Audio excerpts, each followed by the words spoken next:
Hola, buenos días a todos y todas. Por favor, ya tomen asiento, vamos a comenzar.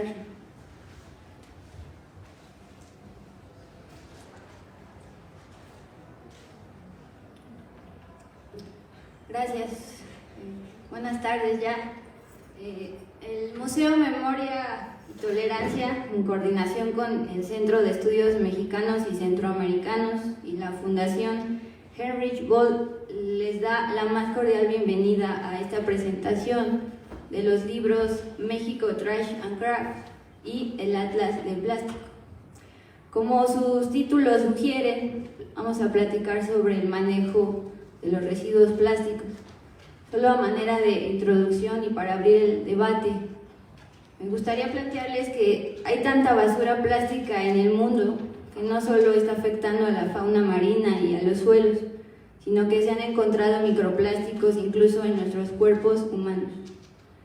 Ante esta contaminación plástica a nivel mundial, ¿qué puede hacerse con los residuos plásticos? Yo me pregunto, ¿incinerarlos, enterrarlos, reciclar lo posible, incluso en piezas artísticas como un candelabro, exigir una alternativa a las grandes productoras de la industria? Hace unos días, por ejemplo, el fiscal de California citó a la gran petroquímica estadounidense ExxonMobil para que declare sobre su papel en la crisis mundial de desechos plásticos. Para contestar estas preguntas y otras, y para debatirlo, contamos con la grata presencia de la autora del libro México Trash and Craft, Caroline Perret, así como con el diseñador del proyecto que transforma desechos plásticos en piezas artísticas, Thierry Janot. También está presente Dolores Rojas, la coordinadora de programas de Heinrich Böll Ciudad de México, la fundación que coordinó el Atlas de Plástico. Para abundar sobre el tema, le damos también la bienvenida a la campañista de Océanos Plásticos y Consumo Responsable en Greenpeace México, Ornella Garelli, y finalmente al sociólogo del Instituto de Investigaciones Sociales de la UNAM, Héctor Castillo. Gracias.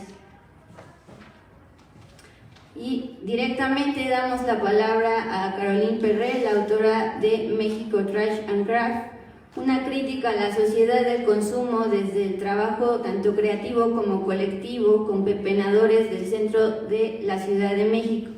Este libro incluso incluye testimonios de estos recolectores. Caroline es doctora en Historia del Arte por la Sorbona en París e investigadora asociada en el CEMCA y en la Universidad de París. Sin más, le damos la palabra. Hola, buenas tardes. Gracias, Dulce, por la presentación. Entonces voy a empezar. Bueno, primero quisiera agradecer a la Fundación Böll, al CEMCA, a la Embajada de Francia, al Museo Memoria y Tolerancia por permitir este debate. Y yo voy a empezar presentando el libro, ¿no? Tenemos dos libros, el que redacté sobre el proyecto de Thierry Janot y el Atlas del Plástico que publicó la Fundación Böll. Entonces, primero yo empiezo con esta presentación y luego pasaré la palabra a Dolores, bueno, a Thierry y luego a Dolores para que presente el libro del Atlas del Plástico. Les voy a poner un video del trabajo de Thierry para ilustrar lo que vamos a presentar, ¿no? Sobre su trabajo.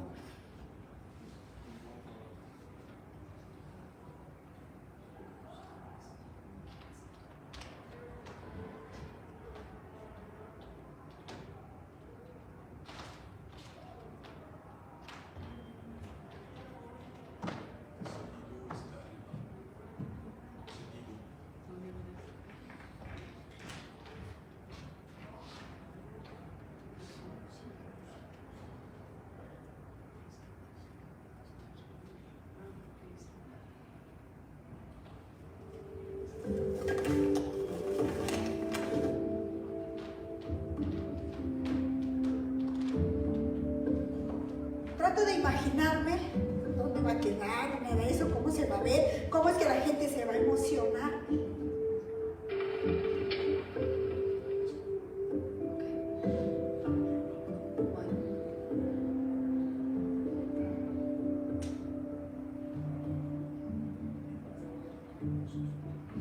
Cada pieza es como un un sueño que se va formando.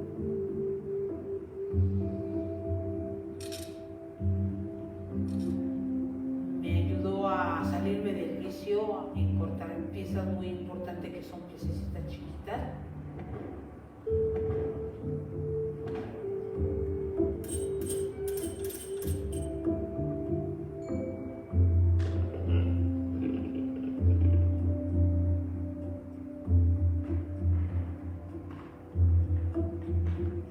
Pulirlas, a que se deben quitar esas asperezas del carácter de la persona.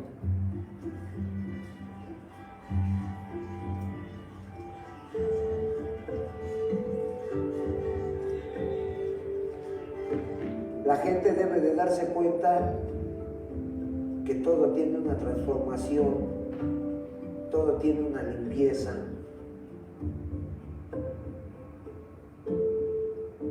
Fue un ejercicio a la vez de diseño, pero también de contemplación.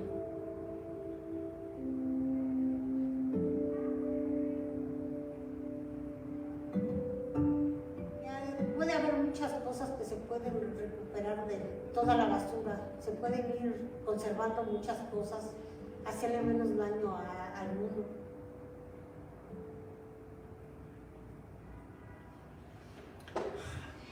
Entonces, vieron con el video de qué se trata, cómo trabaja Thierry, y el libro, la idea era hacer un texto corto, entonces escribí un texto en francés de 22 páginas y fue traducido.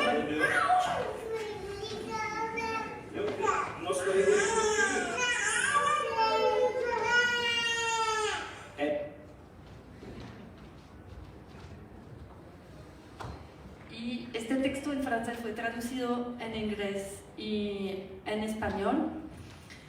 Y la dificultad era pensar cómo integrar las fotos, porque el libro tiene más de 60 fotos, la mayoría son de Arin Pereira, que también hizo los videos con Thierry, pero tenemos también fotos de Iván Fin, de Joanny Andrés y de Jaime Navarro. Entonces, con más de 60 fotos, la idea era hacer coincidir la imagen con los textos, que como salen en 3 idiomas, no era una cosa fácil. Entonces pensamos con Thierry hacer una cuarta secuencia que sea visual, que sea las de las fotos. Así que las fotos cuentan su propia historia, no complementan, bueno, de cierta manera complementan el texto, pero sobre todo lo enriquecen. Esta secuencia visual se presenta como en 3 partes todo a lo largo del libro. La primera es dónde viene la materia, entonces tenemos fotos de colectas de plástico en la calle y la vida de los pepenadores en la calle, ¿no? Colectando la materia. Y luego tenemos una serie de fotos adentro del taller con el trabajo manual, porque eso es un punto clave para entender el trabajo de Thierry, que trabaja con un taller de 6 personas, ¿no? Algo muy, muy reducido, son piezas únicas, entonces el trabajo manual es algo preeminente en su trabajo. Entonces tenemos fotos de la relación de la mano con la materia, y luego tenemos una serie de fotos en el taller, pero como el taller pensado como un laboratorio, ¿no? Con las medidas, con cómo evoluciona el plástico trabajado por los pepenadores y con Thierry, que gestiona la creación de la obra y que participa obviamente en ella. Y terminamos con unas fotos que presentan obras expuestas, ¿no? Porque estas tienen un efecto visual impresionante, lo vieron una o dos en el video. Pero la idea no era poner eso en valor, sino mostrar todo el proceso que permite la realización de estas obras. Y para el texto yo decidí de hacerlo también en 3 partes. La primera parte presento como el trabajo de Thierry Jeannot con el plástico, porque Thierry trabajaba el plástico antes de conocer a los pepenadores, eso es su trabajo de diseñador. Entonces, hay toda una primera parte sobre cómo su trabajo se inscribe en la historia del arte, que empezó con la revolución industrial, ¿no? La figura del pepenador, la figura de la colecta, y cómo la colecta nutre la vanguardia artística entre el siglo XIX y el siglo XX. Entonces empezó con la figura tutelar del poeta Charles Baudelaire, presentado por Walter Benjamin como un pepenador de la era moderna, pero también luego presentó el trabajo de Picasso también, que Cocteau llamaba el rey de los pepenadores, y luego también hago como un panorama del siglo XX, ¿no? Sobre todo en los años 60, con la idea de usar el desecho para criticar la sociedad de consumo, y últimamente tenemos artistas que trabajan más sobre esta idea de presentar el desecho con fines ecológicos. Entonces, el trabajo de Thierry se inscribe en eso, pero va mucho más allá por la dimensión social y la dimensión de reinserción socioprofesional con el grupo de pepenadores. La segunda parte del libro, a nivel textual, es la presentación del papel de la Ciudad de México, que tiene un papel fundamental, ¿no? Pues no solo por los desechos, sino que el centro de la ciudad, y en particular la Merced, es donde se van a dar varios encuentros. El encuentro del artista con los pepenadores, porque es donde se conocen, es donde trabajan, es donde viven, y es donde tienen el taller en la sinagoga de la calle Justo Sierra, ¿no? Entonces, el centro tiene un papel importantísimo, y también lo tiene por el barroco, esta estética barroca que tenemos claramente a nivel histórico con los edificios del centro de la ciudad, pero también con esta idea que es muy importante para Thierry de las mercancías ahora contemporáneas que tenemos, que transitan en el centro de la ciudad y que forman un proceso de acumulación eminentemente barroco. Y eso lo inspira también, no solo el barroco histórico, sino el barroco contemporáneo, de estos efectos de saturaciones, ¿no? Vemos como las mercancías que vienen de Asia muchas veces saturan las paredes del centro, y eso es muy clave para entender cómo elabora su obra. Y la tercera parte es entender la dinámica socioprofesional de inserción que procura el taller para los pepenadores, porque eso creo que es lo que hace la diferencia entre el carácter estético de las creaciones de Thierry, es esta dimensión social, ¿no? Y de transformación. Toda esta última parte está consagrada a cómo el ser humano, transformando la materia, se transformó a sí mismo, ¿no? Es lo que dice José Luis en el video. También un hombre, bueno, cuando limpia la botella también puede volverse alguien limpio, ¿no? Entonces este proceso es clave en su obra, en la obra de Thierry. Y el libro se termina sobre los testimonios de cada uno, de Thierry y de cada pepenador, sobre su experiencia, su propia vida, cuando la querían comentar, antes y después, ¿no? Y cómo la mirada del mundo cambió sobre ellos a raíz de este proyecto. Entonces ellos también tienen un proceso de transformación de ver el mundo, pero el mundo también les mira de otra manera. Ya, es lo que quiero presentar del libro. Thierry, te paso la palabra. Sí, gracias Caroline. Justo ahora escuchemos al diseñador Thierry Llano, justo el artista detrás de este proyecto colectivo que ya platicaba Caroline. Thierry es un diseñador industrial francés que vive en México desde 1996, y tras diseñar joyas y accesorios para ciertas marcas de alta costura, se especializó en el diseño y la creación de lámparas y muebles, como los que veíamos en el video, con técnicas artesanales y plásticos reciclados. Adelante, por favor. Buenas tardes a todos, gracias por venir. ¿Estoy suficiente cerca? Sí. Pues también quisiera agradecer a la Fundación Boll, el CEMCA, la Embajada de Francia, Caroline Pérez, la autora, y el Museo de la Tolerancia para permitirnos de hacer esta presentación, y también por todo el apoyo para la edición y que viera la luz este libro. Yo cada vez que veo otra vez como videos que llevan algunos años, y escucho y siempre me pregunto lo mismo, como, ¿por qué hago eso? ¿Por qué sigo trabajando con estos materiales? y siempre me tengo que regresar como al inicio, realmente los primeros intentos.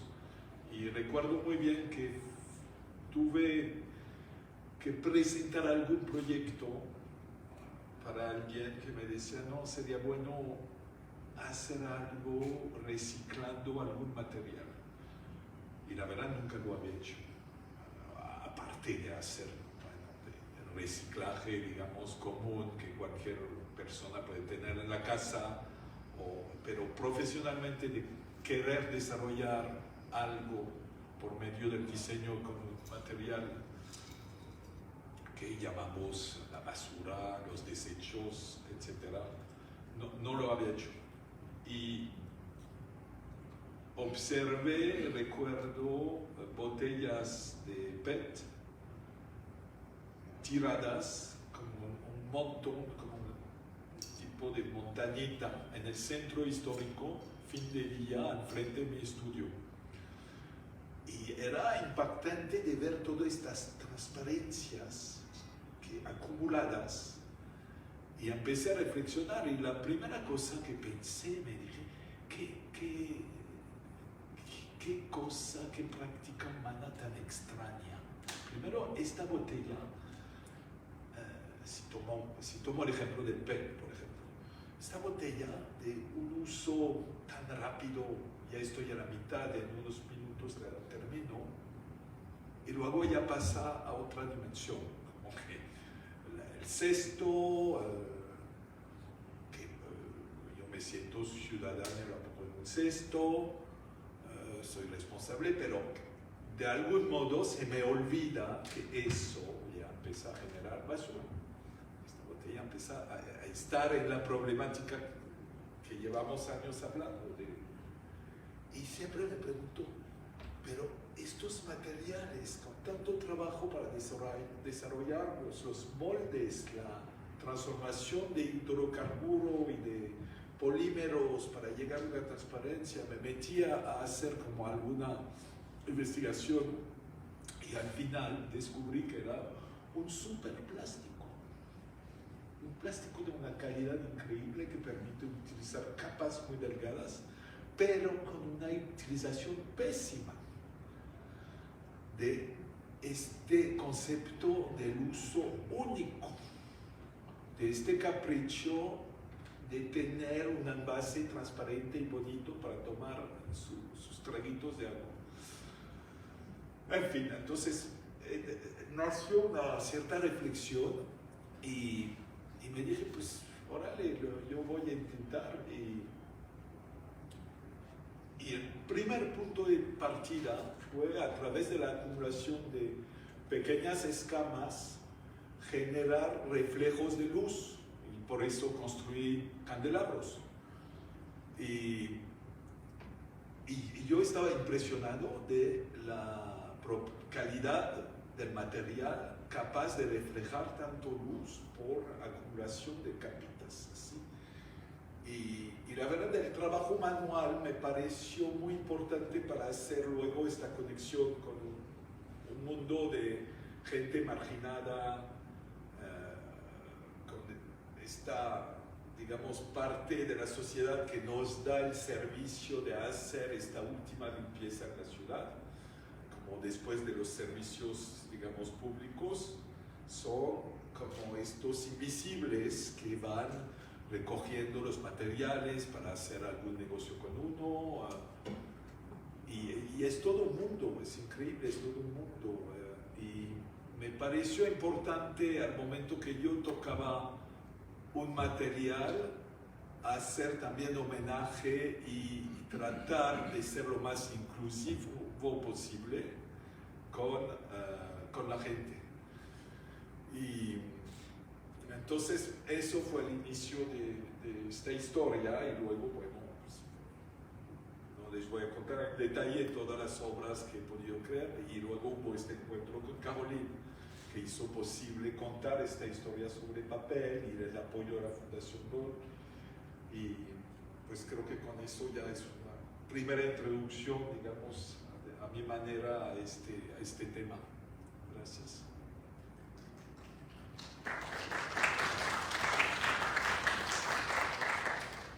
Gracias, Thierry.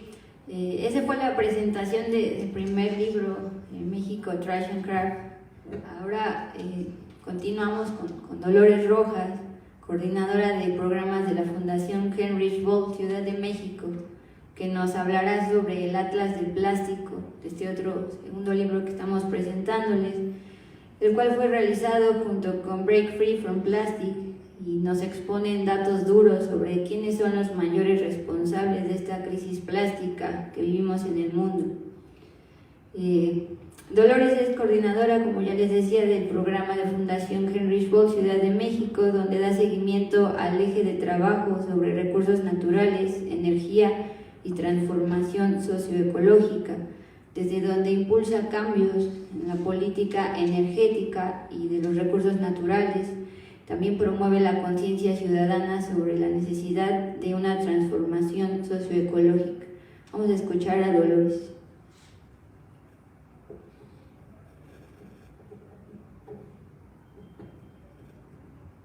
Gracias, Dulce. Buenas tardes a todas, a todos. Pues gracias a Carolina y a Ter que nos pusieron este reto de mirar desde distintos ángulos el plástico, ¿no? Estamos, por supuesto, muy convencidos del exceso de producción de plástico y que ya no tendría que ser. Sin embargo, el que nos muestran una cara amable del plástico y los puntos donde se tocan justamente los márgenes que nos liberan del plástico y los márgenes vino, si habíamos avanzado y convencido de que teníamos que usar menos plástico, la pandemia nos regresó no sé cuántos años en esta narrativa de disminuir el uso del plástico. Bueno.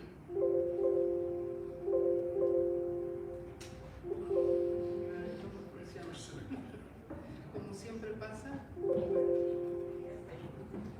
Bueno, yo nada más, para quienes no conocen a la Fundación Heinrich Böll, les comento que somos parte de un grupo de fundaciones políticas que trabajamos con recursos de la cooperación internacional alemana. La Fundación Heinrich Böll es afín al Partido Verde Alemán. Y bueno, el nombre, ahí tenemos a nuestro santo patrono, el escritor Heinrich Böll. Es la única fundación que no tiene el nombre de un político, ¿no?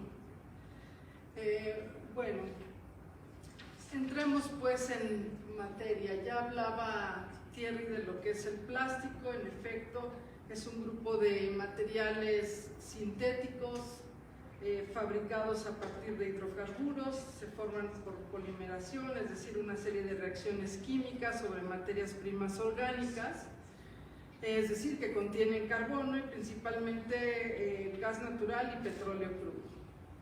Diferentes tipos de polimerización resultan en diferentes tipos de plásticos: duros, blandos, opacos o transparentes, flexibles o rígidos. Ahí vemos en las tiendas de autoservicio la gran cantidad de recipientes de plástico de distintos colores y de distintas rigideces. Anualmente se fabrican más de 400 millones de toneladas de plástico en el mundo. Más de la mitad de todo el plástico que se ha producido se fabricó del año 2000 a la fecha. Bueno, aquí lo que aquí vemos es que los usos del plástico. La mayor parte del plástico, 158 millones de toneladas, se usan para empacado y envasado. Esto que decía Thierry, el plástico de un solo uso. 71 millones para construcción, 62 millones para textiles. Son, digamos, los tres principales usos del plástico, que ahí están todos. Entonces, al parecer, lo que nos hemos comprado es que este invento nos vino a facilitar la vida, aunque en realidad pues ya se nos ha convertido en un problema, ¿no? Por supuesto que con todo el impulso al consumo después de la guerra, en la posguerra, y con el inicio de la globalización, pues el plástico nos daba esta posibilidad de tener productos frescos de lugares cada vez más lejanos. Entonces, bueno, nos preguntamos, ¿el plástico es una bendición o una maldición? ¿No? El plástico es durable, es liviano y se moldea con facilidad. Ya Thierry nos platicaba además de esos reflejos de luz, etc. Se fabrica y consume principalmente en el noreste de Asia, Norteamérica, Medio Oriente y Europa Occidental. Desde los años 50 se han fabricado más de 9.200 millones de toneladas. Pero ¿qué pasa una vez que el plástico es desechado, que se convierte en residuo, en basura? De las 9.200 millones de toneladas de plástico que se han producido desde 1950, más o menos el 30% permanece en uso. Alrededor de 6 o 7% se recicla, aunque en realidad se puede decir que se infracicla, porque lo que se produce al reciclarlo es de menor calidad, salvo honrosas excepciones como la que aquí vimos. Otro 9% se incinera y 40% se encuentra enterrado en rellenos sanitarios, 14% ha terminado en el medio ambiente. El medio ambiente quiere decir océanos, suelos, aire. Los mayores generadores de desechos son Estados Unidos, Japón, Alemania y el Reino Unido. Pero la basura también tiene su sello, su marca. Las auditorías que ha realizado la red Break Free from Plastic, que es con quien realizamos el Atlas del Plástico, las auditorías de marca a los desechos encontrados en el medio ambiente ha revelado que 10 marcas multinacionales son las mayores productoras de basura plástica. Y ahí podemos ver, por supuesto, Coca-Cola en primer lugar, PepsiCo, Nestlé, todas, muchas asociadas al agua embotellada, la privatización del agua, con todas las consecuencias también sobre este bien común, ¿no? Bueno, en México, las cifras, decía yo, previas a la pandemia, dicen que producimos más de 102.000 toneladas diarias de residuos, que se recolecta 84% más o menos, y una tercera parte de esa basura es aprovechable, aunque eso no quiere decir que en efecto se aproveche. Poco más de la décima parte del total son plásticos. O sea, de esas 102.000 toneladas, unas 10.000 toneladas son plásticos, son residuos plásticos. Y de lo que se recupera también, casi la mitad son plásticos. O sea, el plástico es, sin duda, dominante en todos los residuos. ¿Qué efectos? Bueno, ya vimos que en el medio ambiente está, ya nos comentaba Dulce, ¿no? Los microplásticos que se han ido encontrando, pero bueno, en el caso de las mujeres, la exposición y el riesgo de los plásticos son mayores, porque como los cuerpos de las mujeres contienen más grasa que los de los hombres, acumulan más químicos solubles en aceite, como los plastificantes de ftalato. El cuerpo femenino es especialmente sensible a las toxinas durante algunas fases específicas de la vida, como la pubertad, el embarazo, la lactancia y la menopausia. Los artículos de higiene femenina también pueden ser problemáticos. Tampones y toallas sanitarias pueden contener compuestos hormonalmente activos como bisfenol, BPA y bisfenol S. En su composición tienen entre 6 y 90% de plástico a base de petróleo. Los aplicadores de tampones, por ejemplo, también suelen contener ftalatos, y una mujer puede llegar a usar entre 12.000 y 15.000 toallas y tampones en su vida. O sea, el contacto que hay con estos residuos, con estos componentes, es muy alto. Otras fuentes de exposición adicional son los cosméticos y los productos de limpieza, que pueden contener microplásticos y que afectan también mayormente a las mujeres, dados los roles de género que las carga con las actividades domésticas. Los microplásticos son fragmentos menores a 5 milímetros. La mayor parte de estos fragmentos proviene de empaques de comida desechados. Estos microplásticos son fácilmente ingeribles por criaturas de todos los tamaños. En el caso de playas mexicanas, los estudios realizados han encontrado microplásticos en todos los sitios estudiados. No hay uno que esté libre de plásticos. Esto representa un problema para las especies marinas, incluyendo peces, aves y mamíferos, pero también representa impactos económicos para las personas cuando se afecta, por supuesto, su actividad pesquera y turística. Pues bueno, el debate, como decía, sobre los microplásticos en el suelo, en el ganado y en nuestros alimentos, pues recién está recomenzando. Había comenzado un poco, la pandemia nos lo cortó de tajo y apenas vamos retomando este tema. Y se ha realizado relativamente poca investigación sobre el daño que los plásticos y microplásticos causan al suelo. Según los científicos, la investigación sobre microplásticos en los océanos está más adelantada, aproximadamente una década más adelantada en comparación con la investigación de los suelos.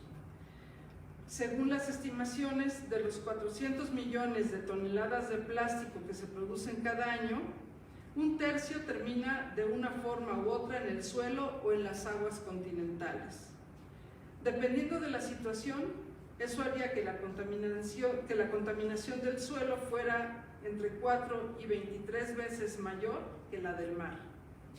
Los microplásticos cambian la estructura de los suelos, así como el hábitat de organismos importantes para su fertilidad, desde microorganismos hasta lombrices. Además, los microplásticos actúan como un imán que atrae sustancias tóxicas. Mientras continúe en aumento la producción de plástico, continuará aumentando la extracción de fósiles y las emisiones vinculadas a la exploración, extracción, transporte y refinación de petróleo, gas y carbón. La producción mundial de plásticos ha aumentado de 2 millones de toneladas en 1950 a 400 millones de toneladas en 2015, y en los últimos 20 años prácticamente se han duplicado, y se espera que se cuadrupliquen para el principio de la década de 2050. El dióxido de carbono, el metano y otros gases de efecto invernadero se liberan en cada etapa del ciclo de los plásticos, desde la extracción hasta el refinado de combustibles fósiles, pasando por los procesos de elevado consumo energético que producen resinas plásticas, hasta la eliminación, ya sea por incineración, y potencial deposición de los residuos en los ecosistemas.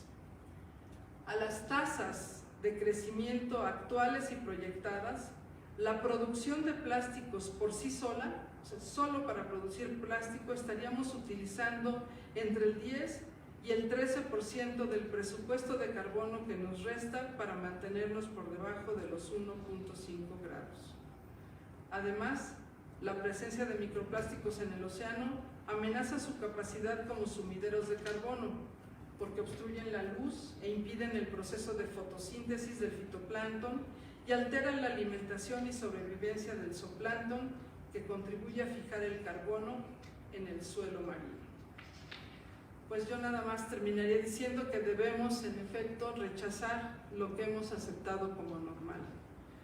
El bioplástico no es una alternativa, ni el reciclaje ni la economía circular son una verdadera solución.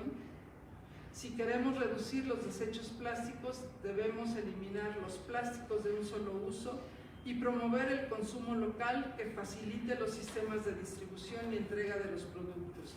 También significa que debemos acercarnos a un estilo de vida de basura cero y, por supuesto, que las empresas dejen de producir plásticos.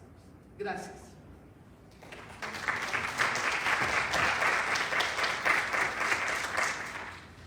Muchas gracias, Dolores. Solo para añadir rápidamente, la pandemia generó mayor aumento de plásticos de un solo uso por la falsa creencia de que era seguro, por ejemplo, tener un plástico entre el conductor de Didi o Uber y nosotros, o también entre los tianguis, y después se demostró que pues, esto no estaba comprobado científicamente. Gracias por escuchar a Dolores. Hemos presentado ya el primer libro y el segundo, y justamente para comentar el contenido, ahora paso la palabra a Ornella Garelli. Ella es campañista de Océanos y Plásticos de Greenpeace México.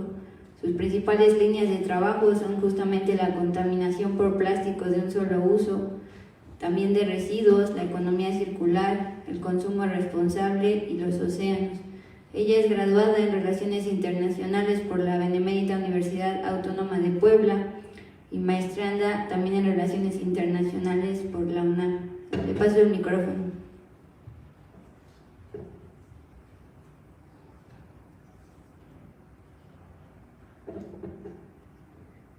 Muchas gracias.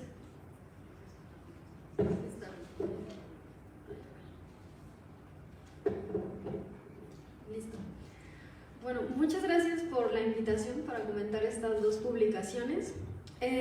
Antes igual de empezar ya a comentarlas como tal, me gustaría ponerles o darles un poco de contexto, ¿no? Greenpeace México es una organización ambientalista de la sociedad civil y como tal una de nuestras prioridades, no solo aquí en México sino a nivel global, es buscar soluciones para la contaminación por plásticos, ¿no?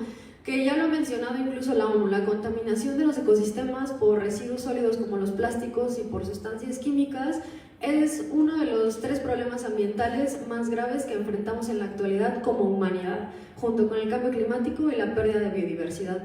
Las 3 problemáticas son tan graves que incluso ponen en riesgo la continuidad de la vida en el planeta, ¿no? Entonces, es importante que existan pues, publicaciones como estas y foros como estos para ir avanzando en conjunto en soluciones al menos a esta problemática, ¿no? Que bueno, está vinculada con las otras.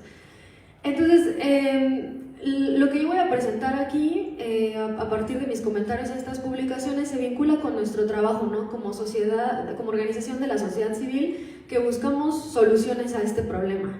Entonces, he identificado algunas ideas que vienen en el libro de México, Trash and Craft, y voy a irlas pues analizando en su aporte, ¿no? Porque me parece que son útiles para generar esta concientización y este conocimiento de cómo podemos combatir en efecto la contaminación plástica, y para ello voy a ir haciendo referencia a la otra publicación, el Atlas del Plástico, sobre la información que ahí viene al respecto. Entonces, una primera idea que viene en el libro México, Trash and Craft, es sobre esto que nos platica el autor al inicio, ¿no? de su redacción, sobre cómo se empezó a utilizar en la creación artística el uso de productos industrialmente fabricados, justamente para hacer estas obras. Y que esto inició y, o sea, tiene una parte de crítica de la sociedad de consumo, ¿no? De señalamiento del incremento de los desechos que como sociedad estamos generando. Entonces, esta crítica a la sociedad de consumo me parece un punto de partida muy importante para poder avanzar hacia soluciones a la contaminación plástica. Y aquí me voy al libro del Atlas del Plástico. En el Atlas del Plástico se identifica, ¿no? como origen de la contaminación por plásticos al mismo modelo dominante de producir y de consumir, el cual es un modelo económico lineal que se basa en la producción, bueno, primero en la extracción masiva de recursos naturales, para producir masivamente y de forma acelerada productos que después van a llegar a la sociedad para nuestro consumo igual de forma masiva y acelerada. Y esto nos va a llevar a la generación de desechos, igual de forma masiva, que es lo que ya nos comentaban, ¿no? Cómo los desechos se encuentran incluso en nuestra ciudad, ¿no? Los vemos aquí, pero no solo aquí, sino en los ecosistemas también, ¿no? Entonces, esta crítica de la sociedad de consumo es un inicio para que empecemos a cuestionar pues todo este modelo económico en el que vivimos, ¿no?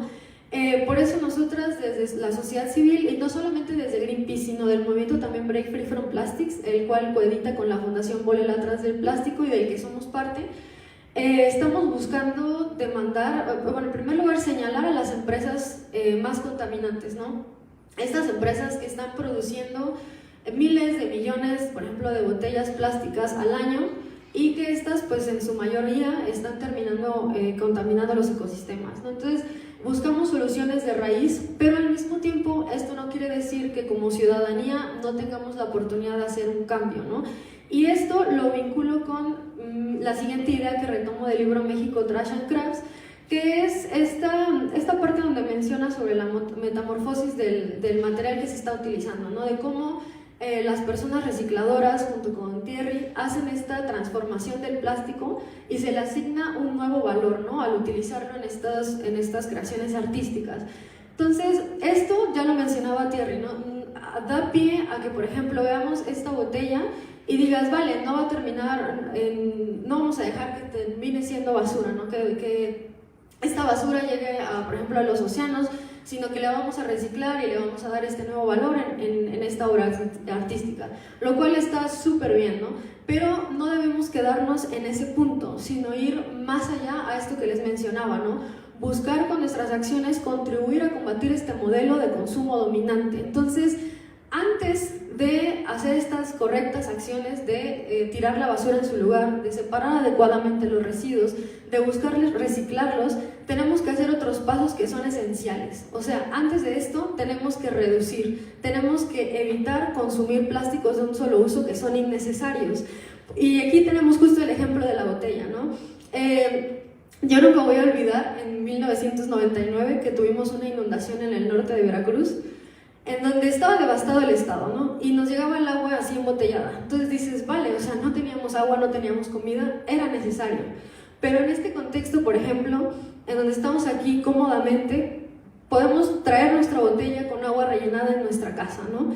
Y evitar estar consumiendo estos plásticos que sí podemos evitar, ¿no? Entonces, nuestro mensaje desde Greenpeace y desde el movimiento Break Free from Plastic es ese, ¿no? Cambiemos también nuestros hábitos de consumo en estas oportunidades que tenemos en donde sí podemos hacer este cambio, ¿no? E incluso muchos de estos plásticos que encontramos en los residuos pues ya están prohibidos en las ciudades, ¿no? Aquí en Ciudad de México no están prohibidas estas botellas, en Oaxaca sí, pero por ejemplo aquí en Ciudad de México están prohibidas las bolsas de supermercado o los popotes o las charolas de unicel para transportar la comida.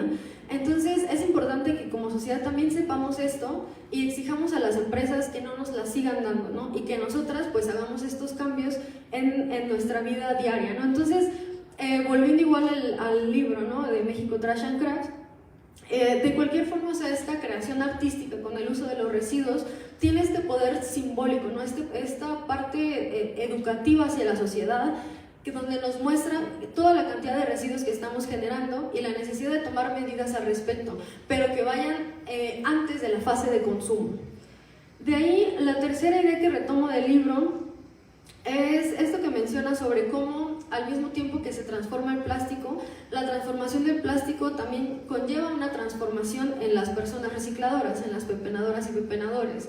Y menciona ahí que parte de esta transformación implica llevar a que la sociedad pueda ver con mayor empatía a estas personas. Y ya lo mencionaban antes, ¿no? Sobre los trabajos precarios que ellos tienen, en donde no reciben pues ni siquiera un salario ni condiciones de trabajo seguras, ¿no?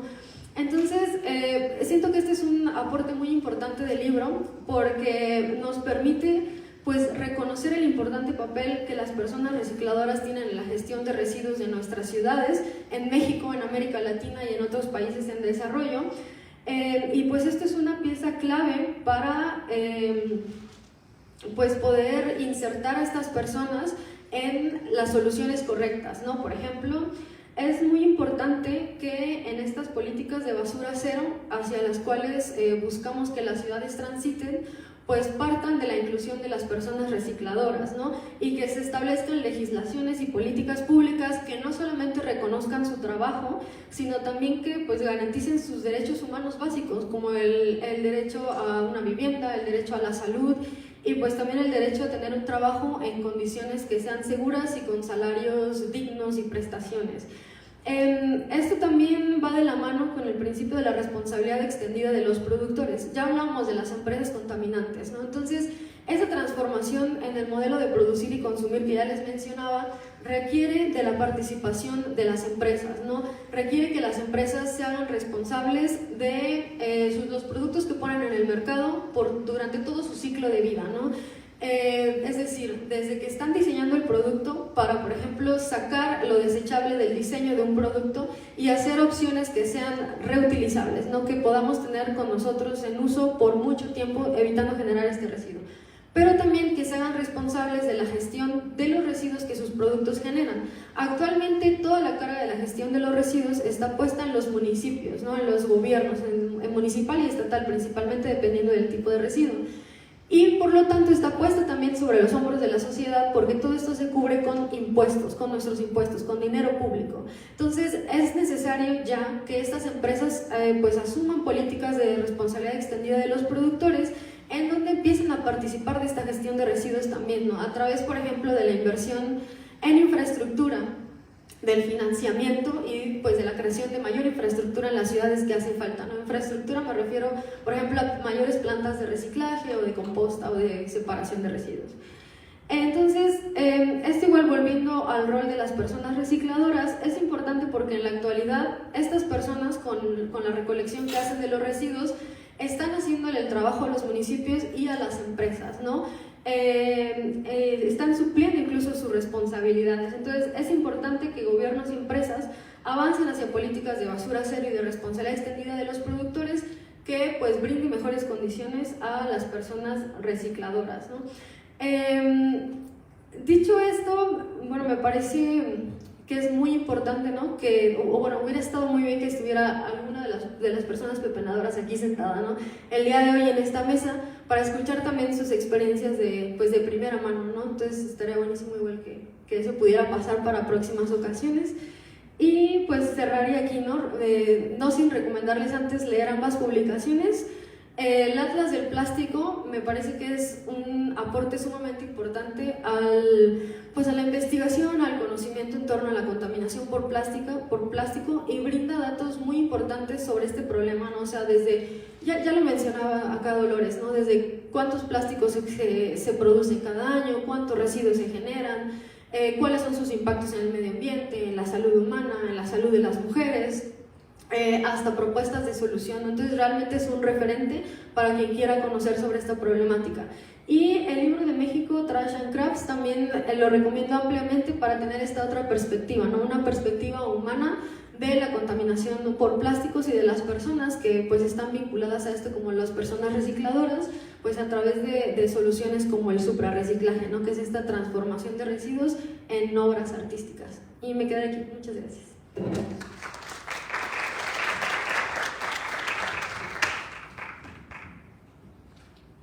Gracias, Ornella. Gracias por su paciencia, Héctor.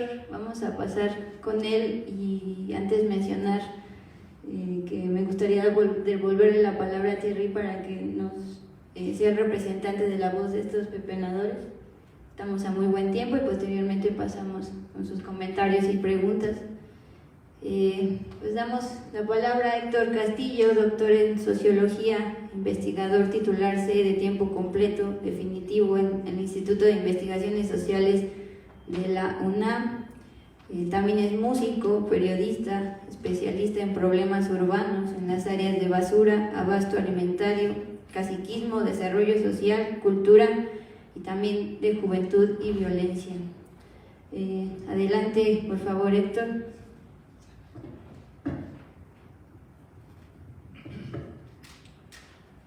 Pues muchas gracias por la invitación. Efectivamente soy sociólogo, bueno, nadie es perfecto. La verdad es que desde el inicio de mi trabajo en la sociología he pensado que más allá que escribir libros, más allá que dar conferencias, más allá de dar clases, es muy importante que los trabajos que se realizan tengan un impacto directo en la comunidad. Me ha permitido desarrollar una especie de metodología que se llama investigación social aplicada. Y esta investigación social aplicada arrancó justamente en 1977, y subrayo la fecha, 1977, o sea, hace 45 años, cuando decidí que iba a trabajar sobre el tema de basura, porque buscaba una temática que no hubiera sido estudiada. Lo primero que me dijeron mis maestros, me dijeron, vete a la biblioteca, revisa lo que han hecho tus compañeros y busca algo que nadie haya hecho. Y bueno, pues había centenares de tesis sobre el Estado, el gobierno, los campesinos, los obreros, las instituciones, en fin, un montón de textos, pero ¿cómo buscas algo que nadie haya hecho? Y todos los días salíamos al jardincito ahí de la facultad y pasaba todos los días un señor que nosotros conocíamos, don Pedrito pasaba, todos lo saludábamos y don Pedrito llegaba al bote de basura y sacaba el cartón, el trapo, el fierro, el vidrio, el pedazo de torta que habíamos tirado, el juguito, se bebía el juguito, se comía la torta, nos despedíamos y se iba. Entonces un día decidí seguir a don Pedrito para ver qué hacía, y él llegaba a la universidad y llegaba a filosofía y letras, pasaba a economía, después a derecho, ciencias políticas, veterinaria, medicina, y se iba a los Pedregales de Santo Domingo. Y ahí en los Pedregales de Santo Domingo llegaba un negocio que decía compra-venta de materiales industriales.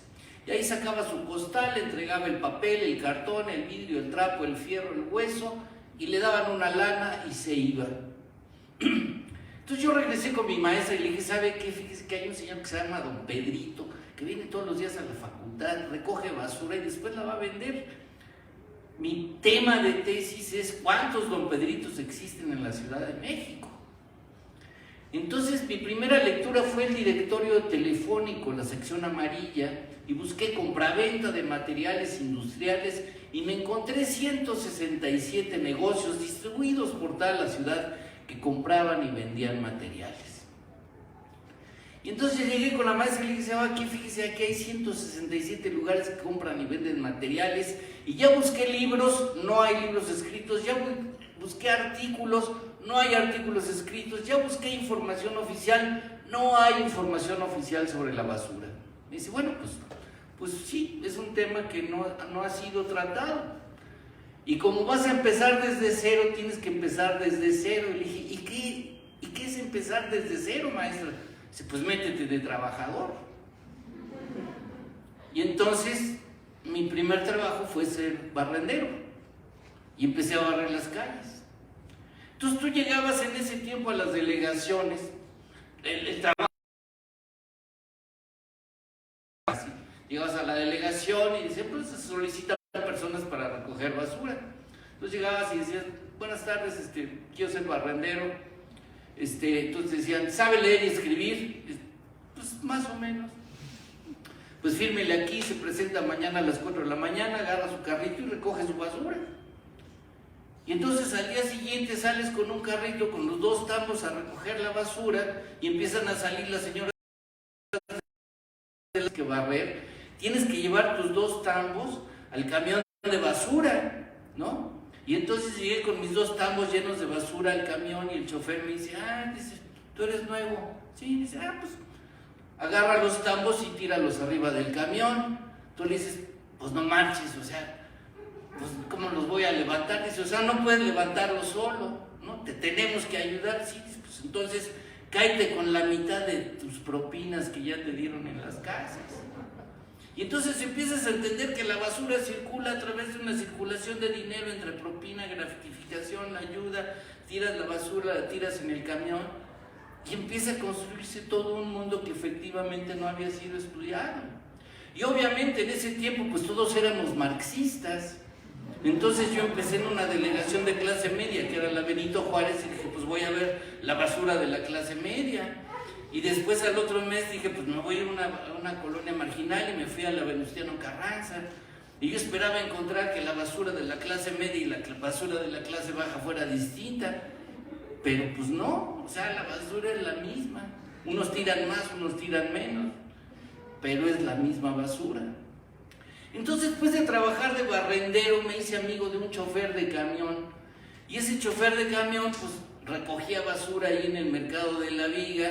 Y le dije, ¿sabes qué? Fíjate que ya no quiero ser barrendero, quiero venirme de voluntario contigo. Porque un chofer de camión, pues viene el chofer, ¿no? El chofer le paga el sindicato y trae 2 macheteros y los 2 macheteros cargan la basura y suben la basura y tiran la basura y son los que manejan la basura.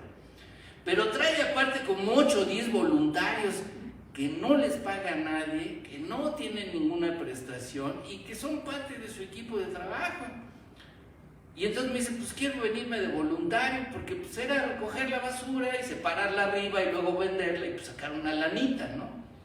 Entonces ya me fui de machetero ahí y arriba del camión, de voluntario, y empezamos a recorrer la ciudad. Pero imagínense lo que es recorrer la ciudad arriba de un camión de basura. Es chingoncísimo. O sea, porque se ve toda la ciudad y tienes papelerías, tiendas, Oxxos. Digo, ahora ya hay Oxxos, en ese tiempo no había Oxxos, ¿no? Pero había un montón de tiendas y tienes unas fincas súper grandes, ¿no? Los Aurreras, los Superamas, los Walmarts. Imagínense la cantidad de basura que tira esa gente, ¿no? Y todo el sistema de recolección de basura en la Ciudad de México no está regulado. Lo manejan los camiones de basura. Y lo manejan de basura a través de las comisiones que cobran. ¿Y saben cómo se llaman esas comisiones que cobran? Se llaman fincas. Entonces pensemos en la Ciudad de México y pensemos el número de camiones que hay en la Ciudad de México para recorrer toda la Ciudad de México y recoger toda la basura de la Ciudad de México. ¿Cuántas rutas hay? Pues hay más de 360 rutas. Y hay rutas chidas, hay rutas medio chidas, hay rutas chafitas, o fifís, o chairas, como les quieran decir ahora con la 4T. Pero hay de todo tipo de fincas. Entonces, si tú vas en un camión, pues tienes unas cosas que te dan una lana, otras te dan media lana, otras te dan poquita lana, y tienes que ir recogiendo todo. Y todo viene al camión de basura, y todo es reciclado por los macheteros, y todo es reciclado por esta gente que viene de voluntario.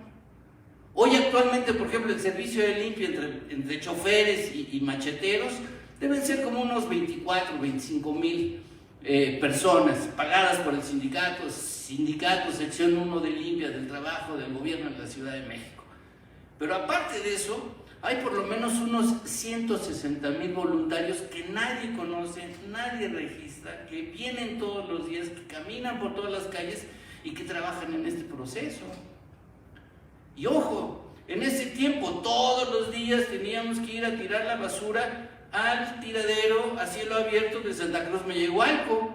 O sea, todavía no había rellenos sanitarios, ni había lugares de confinamiento, la basura se reciclaba, por supuesto, pero no existía toda esta normatividad que ya existe ahora, ¿no? Estoy hablando de hace 45 años. Entonces íbamos a Santa Cruz Mellehualco a tirar la basura. Y llegábamos a Santa Cruz Mellehualco, en donde vivían 15,000 pepenadores. Y vivían 15,000 pepenadores organizados en la Unión de Pepenadores, que eran dirigidos por un líder que se llamaba Rafael Gutiérrez Moreno. Y Rafael Gutiérrez Moreno era el gran líder de los pepenadores, dueño de la basura de la Ciudad de México, que entre otras cosas, digo, nada más por mencionarlo, pues Rafael Gutiérrez Moreno tuvo 39 esposas, tuvo 89 hijos. Uno de sus hijos es Cuauhtémoc Gutiérrez de la Torre, que ahora está preso y que fue líder del PRI por haber hecho un prostíbulo del Partido Revolucionario Oficial.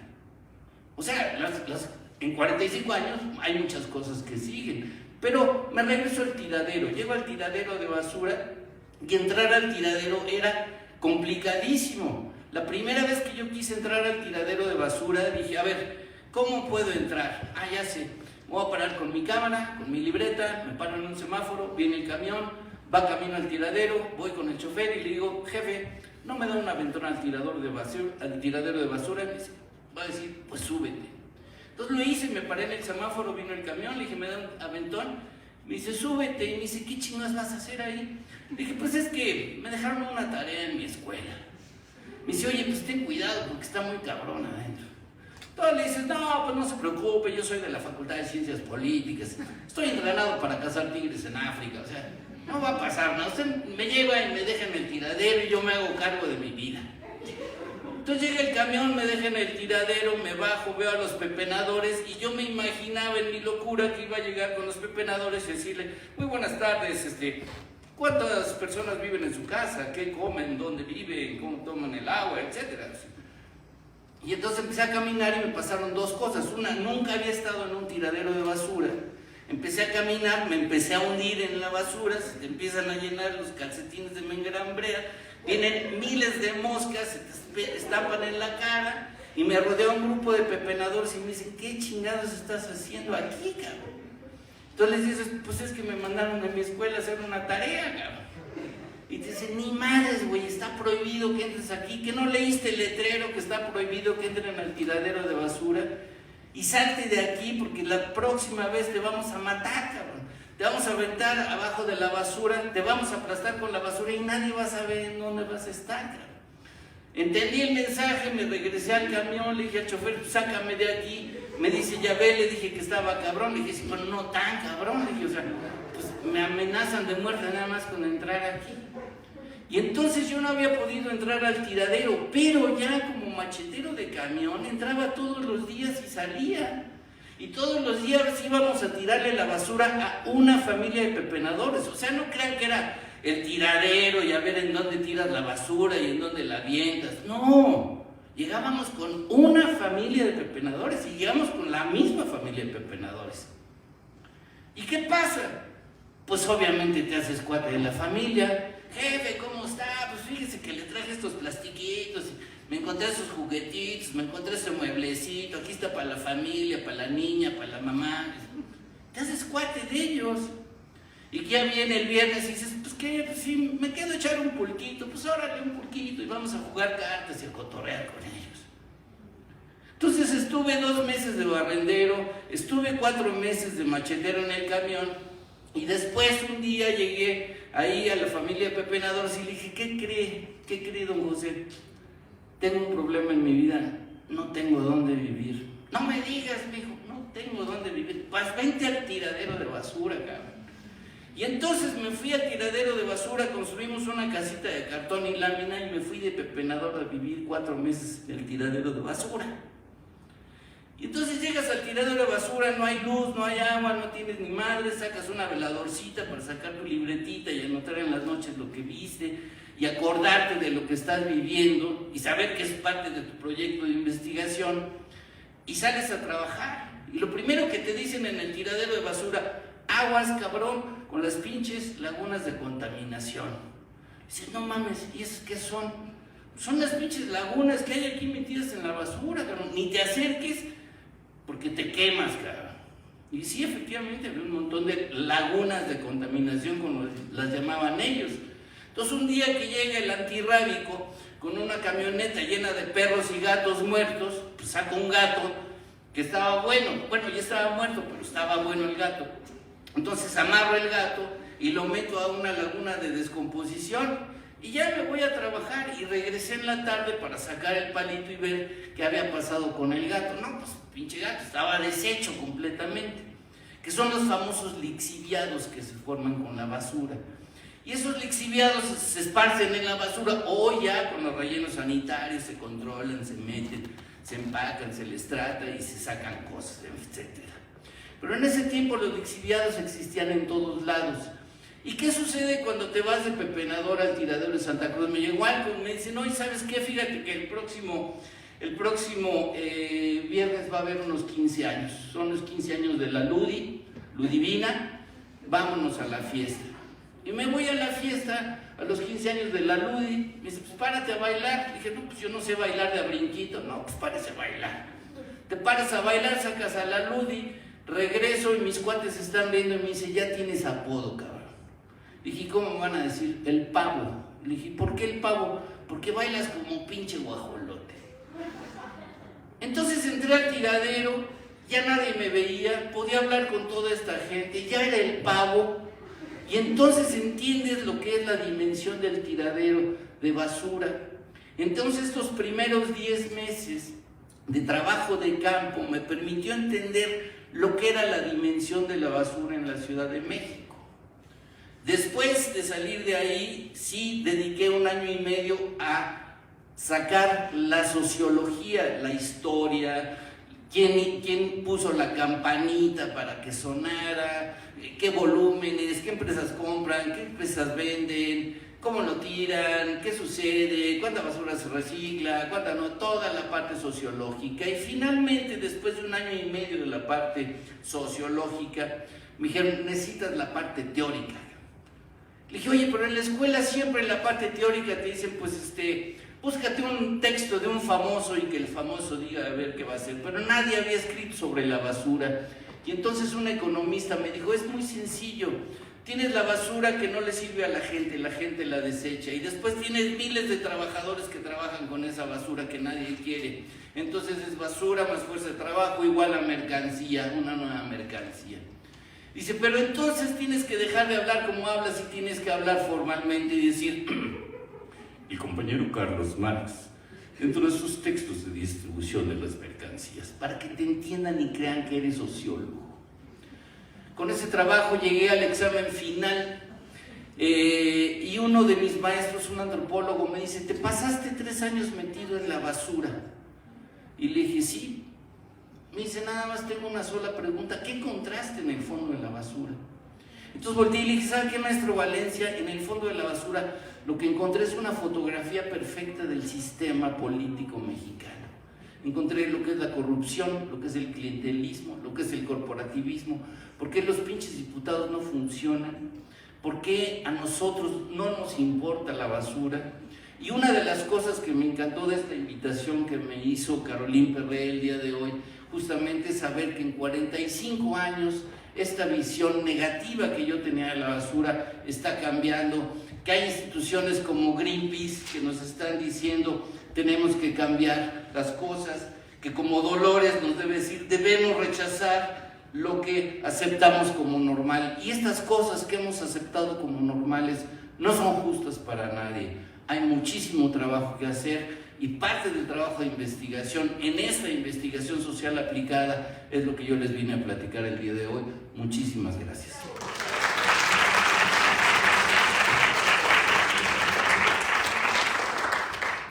Pues muchísimas gracias, Héctor, por compartirnos estos 10 meses de investigación de observación directa. Como les comentaba, le voy a regresar la palabra rápidamente a Thierry para que nos hable en representación de estos pepenadores con quienes trabajamos colectivamente para crear este candelabro que ya veíamos en el video. Sí,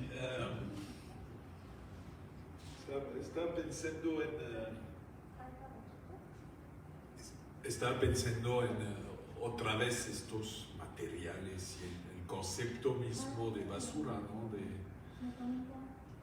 Que la verdad hay varias formas de definirlos, pero también al final es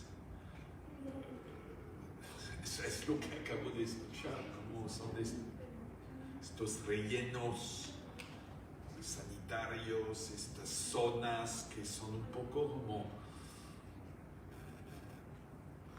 como si fueran otros mundos, porque no los conocemos, no los vemos. El hecho, me parece tan loco el hecho de pensar un relleno sanitario, nada más en la palabra, o sea, así como entonces estas capas de sedimentos alternando por capas de material y tapado, esta cosa tapada, como si lo veo de una cierta forma muy infantil, como solución, como de esconder, así, ay, vamos a poner tierrita, vamos a poner un poco de tierrita encima y ya está escondido, ya no lo veo. Y la basura yo creo que muchas veces es eso, ya no la veo, como en un bote, alguien se la lleva, como que no existe, no la quiero ver. Y el hecho que yo me meto a sacarla y a verla, a limpiarla, a catalogarla, yo empecé a aprender, por ejemplo, qué voy a encontrar, porque yo necesitaba ciertos diámetros para un proyecto, porque mi diseño me obligaba a usar un cierto diámetro. Y entonces yo sabía que este diámetro lo voy a encontrar en refrescos entre tanto y tanto, y este otro diámetro que es más grande no lo encuentro tanto en la calle, porque eso es de casa, no es de cosas que se encuentran así tiradas, porque es de casa. Y la verdad sí aprendí muchísimo sobre el consumo,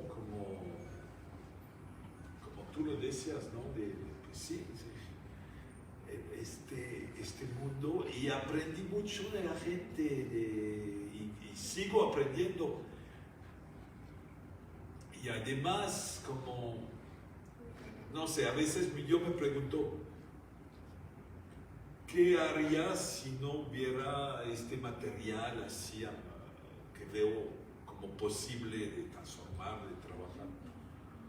Pues estaré buscando otro o creando algún material, cosa que creo que, bueno, ojalá lleguen pronto, pero en el diseño yo creo que hay mucha gente que está trabajando ahorita en desarrollo de nuevas materias primas que tomarán seguramente mucho tiempo a llegar a una aplicación masiva, pero es un camino súper interesante. Yo creo que mientras no están las soluciones,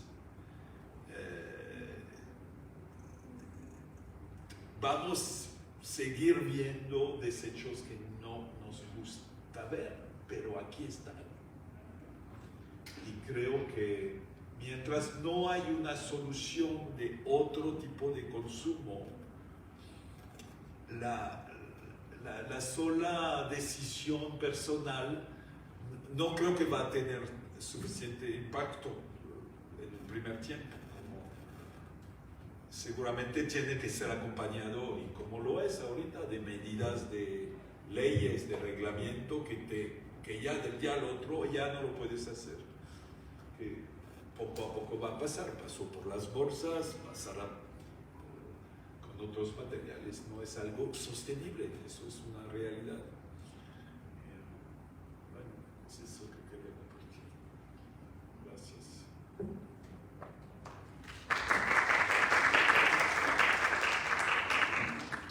Gracias. Ahora sí pasamos la palabra a ustedes si tienen comentario, si tienen pregunta, ya sea del Atlas del Plástico o bien de este libro. Adelante. Nada más habla fuerte, por favor. Bueno, primero quiero agradecerles a todos. Las ponencias me parecieron increíbles. Me encantó como cada uno aportó como algo diferente y que cada uno me llevó algo. Pero bueno, tengo una pregunta, si no me equivoco fue Dolores quien mencionó que hay que ya eliminar, bueno, que los bioplásticos no son una opción. Me gustaría saber el por qué no son una opción.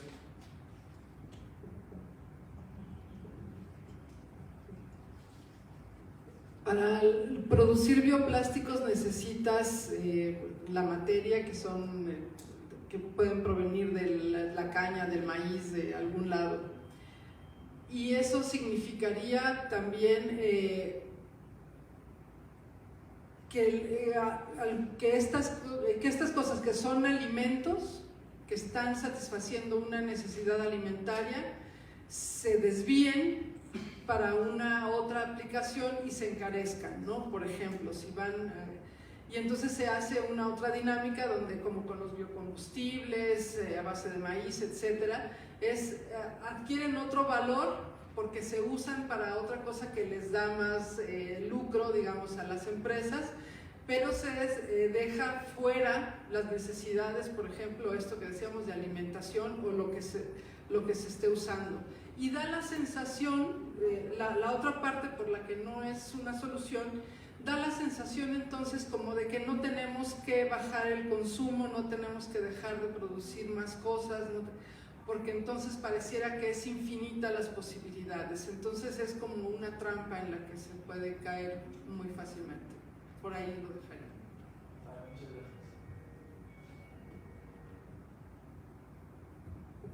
Muchas Gracias. Adelante, por favor, más rápido.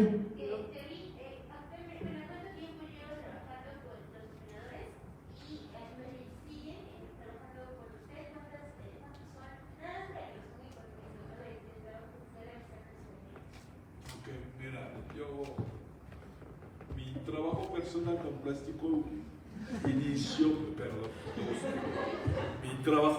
con plástico inició hace más de 10 años, como alrededor de 15 años. Y llevo 5 o 6 años trabajando con este grupo de 6 personas. No sé, había otra parte de tu pregunta, no escuché todo. Gracias.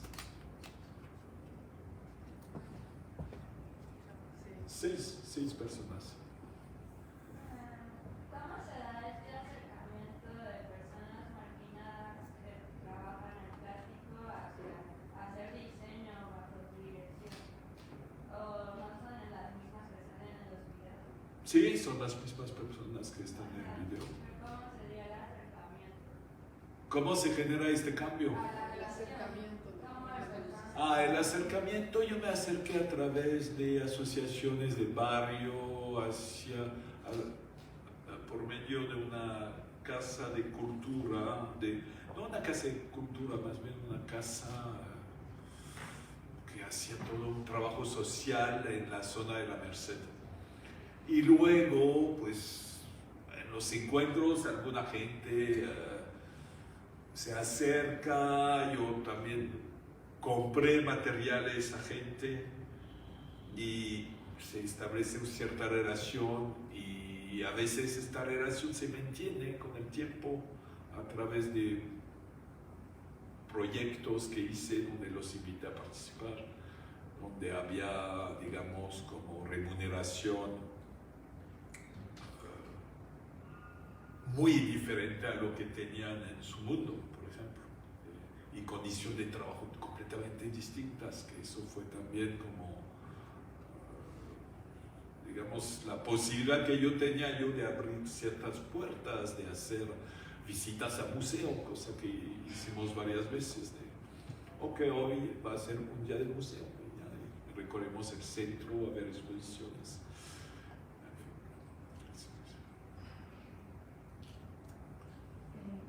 No es algo que tengo tan bien asentado, es como un comentario que me hice como escuchándoles. Yo tengo la dicha de haber podido seguir el proyecto de Thierry desde hace ya unos cuantos años y de haber visto cómo en exposiciones los coordinadores también participan en la presentación de las exposiciones del museo y todo, ¿no? Como esa parte también del trabajo comunitario.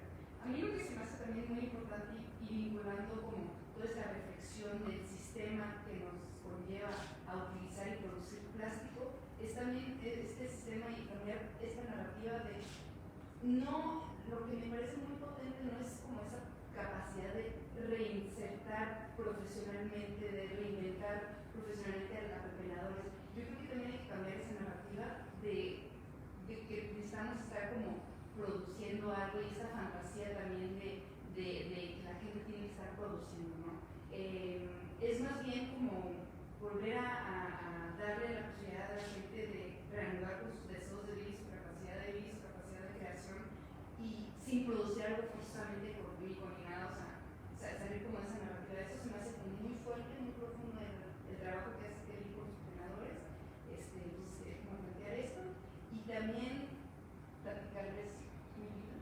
Ahora vivo en Marsella y me ha como impactado muchísimo ver como esta cercanía al mar y a la naturaleza, la idea de que la gente va a tener una conciencia ecológica, no.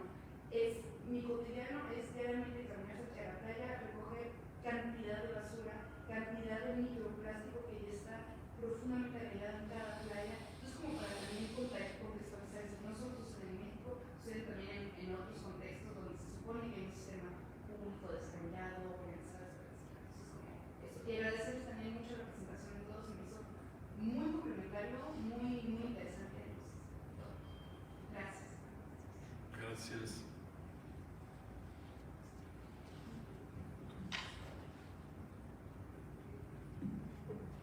Pues sí, ¿no? Lo de la inserción profesional es una consecuencia, pero lo más interesante es la transformación profunda, ¿no? De la gente que trabajando que crea,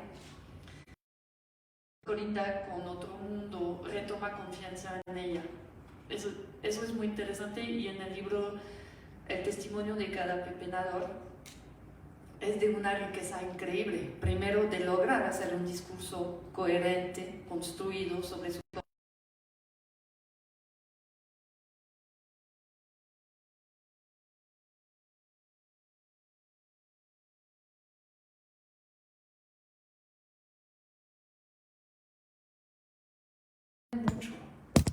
muchísimo, porque es un discurso, sí,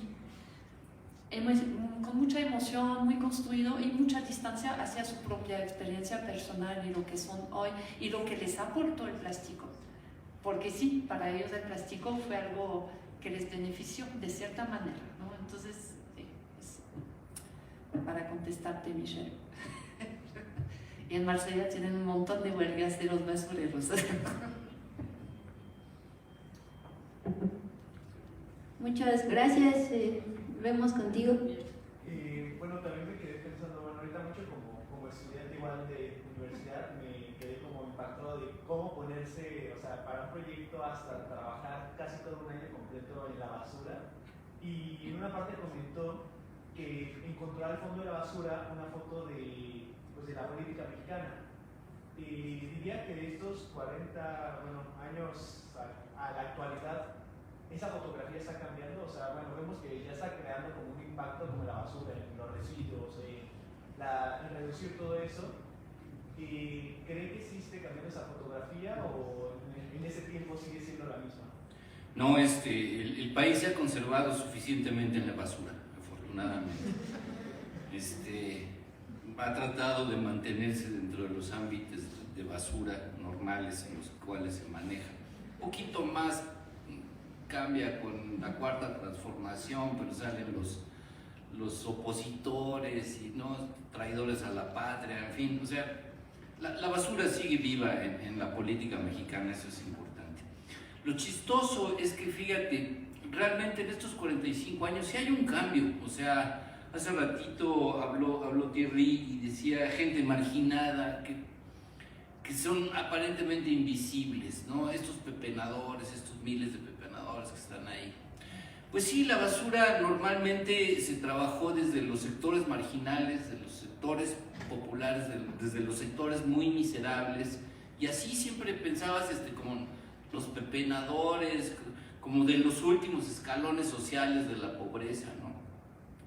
Como si la basura estuviera ligada a los pobres. Hoy no, o sea, 45 años después te puedo decir que la basura le importa a los ricos, le importa a los ricos mexicanos, a las empresas ricas mexicanas que quieren manejar la basura porque es un gran negocio.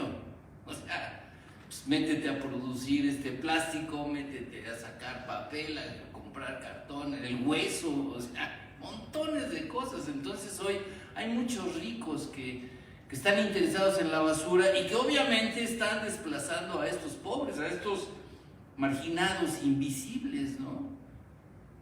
Y te voy a poner otro ejemplo. Hay unas camionetitas que andan por toda la Ciudad de México que dicen, se compran refrigeradores, ¿no? Entonces, ¿quiénes son esas camionetitas? Son como 4 o 5 agrupaciones de pepenadores que trabajan en una sola colonia que se llama la Colonia Renovación. O sea, si tú te vas a Iztapalapa, llegas a la Colonia Renovación, pero nada más para que te enteres y te responda un poquito tu pregunta, la Colonia Renovación tiene una historia. Era la vieja colonia de pepenadores de Santa Cruz Mellehualco. Cuando yo estaba ahí, pues toda la identificamos como Santa Cruz Mellehualco, pero luego vino Luis Echeverría y el líder, Rafael Gutiérrez Moreno, le cambió el nombre y se llamó Colonia Arriba y Adelante. Luego llegó José López Portillo y le volvió a cambiar el nombre el líder y se llamó Colonia La Solución Somos Todos. Y luego salió López Portillo y llegó Miguel de la Madrid y la colonia se llamó Colonia Renovación Moral. Pero en 1987, un año antes de que terminara Miguel de la Madrid, una de las 39 esposas del líder lo mató a balazos en su cama. Y cuando la detuvieron dijo, sí, yo lo mandé a matar porque era un hijo de la chingada. Y entonces a los pepenadores se les olvidó la parte moral y la colonia nada más se llama Renovación. Y esa colonia Renovación existe hoy y todas esas camionetitas que vemos en la ciudad recogiendo basura electrónica van a venderla a la colonia Renovación. Y ahí hay los 15,000 o 20,000 pepenadores desarmando todas las cuestiones electrónicas para preparar 3 containers mensuales que se van a China. y que China los compra para reproducir con esto y el reciclar todos los materiales y volvernos a vender los teléfonos y volvernos a vender nuevas cosas. Entonces sí han cambiado las cosas en 45 años, ¿no? Y concretamente dentro del gobierno, fíjate nada más, hoy el gobierno habla de basura cero, como si fuera posible. Habla de economía circular, como si fuera posible. No digo que no exista la economía circular, no digo que no exista la basura cero, pero los ejemplos de basura cero pues, están cerca de Suecia, por ejemplo. Los suecos son uno de los más cercanos generadores de esta idea de basura cero, pero nosotros estamos muy lejos, y estamos muy lejos porque este ejército informal de trabajadores son miles, son cientos de miles de trabajadores que están fuera de las reglas y que no vamos a poderles dar, como decía la compañera, una posición, un ingreso, prestaciones, seguridad médica y social. Y el asunto de la basura no es solamente en la Ciudad de México, esto lo podemos reproducir en todas las ciudades y en todos los municipios del país, y nos podemos ir a Sudamérica, y nos podemos ir a Asia, y nos podemos ir a África, porque este asunto se multiplica, ese asunto sí sigue, la basura seguirá creciendo y seguirá siendo un problema para todos. Gracias, Héctor, gracias a cada uno de los ponentes. Se nos acabó el tiempo, nada más comentarles, si están interesados en el Atlas de Plástico pueden acercarse con Dolores o con Jenny, que está allá atrás, con ellas dos, y si están interesados en el